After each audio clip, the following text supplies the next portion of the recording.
was miserable. I was so sick, and I wasn't able to eat much of anything.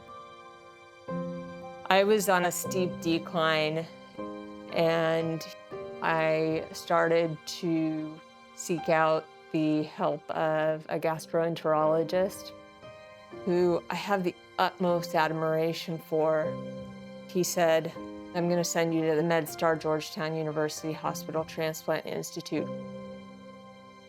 And so in October 2021, I was placed on the transplant waiting list because I had no other options.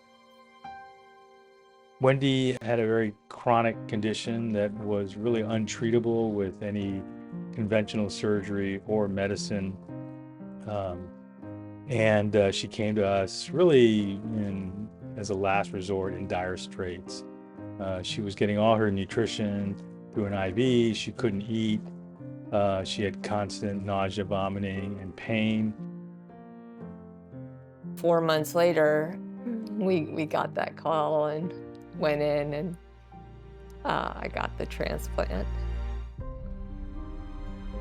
My life now is starting to open up again. My husband and I are going to the lake, which we haven't been able to do in years. You know, being able to eat a meal with my family, it's such a gift. After the surgery, I got a letter from my donor's mother. Her letter said, "You received a gift from my son, Rowan, and I wanted to tell you a little bit about him." Rowan was 10 years old.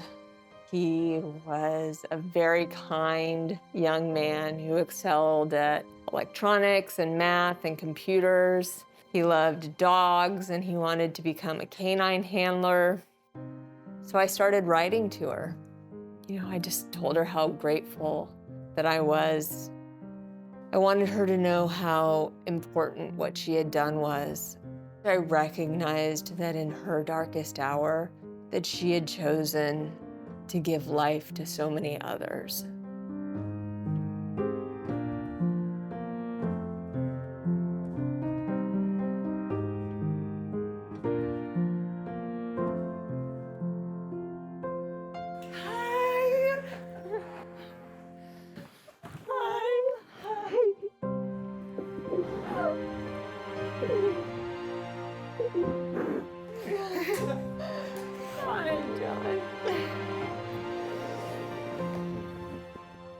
I hope today you feel a little bit closer. Oh, I do.